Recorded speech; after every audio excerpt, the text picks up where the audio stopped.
And I believe our greatest commission in the earth is to love your neighbor as yourself.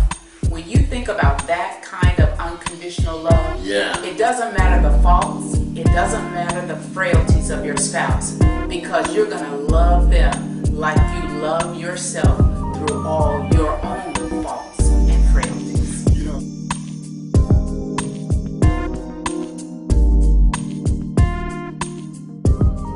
Welcome to We Honor Marriage Word of the Week. This is week 3. I'm George Amos. This is my lovely wife, Yvonne Amos. We'd like to thank you for those of you that followed us for week 1 and 2. Welcome back. Which was becoming one in your decision. You must make a decision to stay married and become one. Your spouse cannot cause you to be angry, cheat, or run. Your decision is made out of your thinking, your character, and your maturity. Week number 2 was becoming one in your commitment. Your commitment. Your commitment to stay married and become one. Plan it out.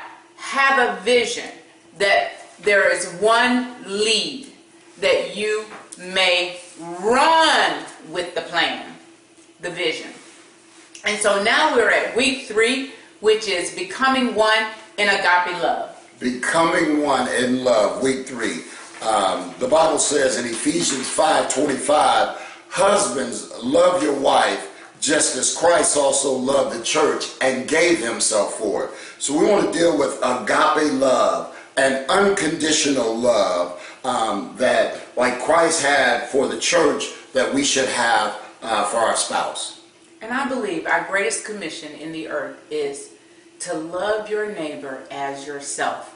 When you think about that kind of unconditional love, it doesn't matter the faults, it doesn't matter the frailties of your spouse, because you're going to love them like you love yourself through all your own faults and frailties. You know, I think Jesus showed the ultimate love in the Garden of Gethsemane when he went to the cross, where he did not want to go.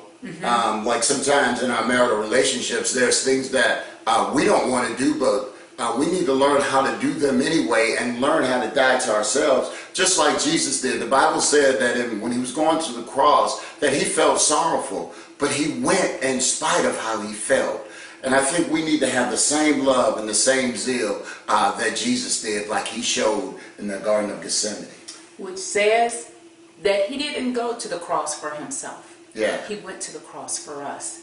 So we're actually asking you to go to the cross for your spouse. That's all that we have for this week. Oh, George, you got a tip for the people? I do have a tip.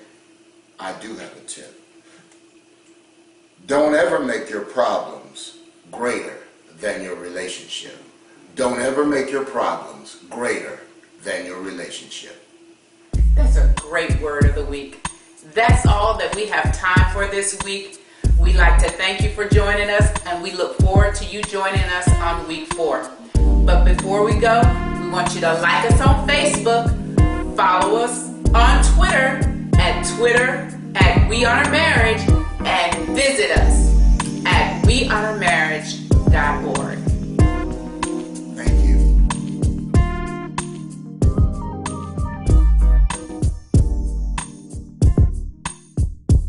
We husbands and wives could practice this ability to accept and attend to each other's needs at home.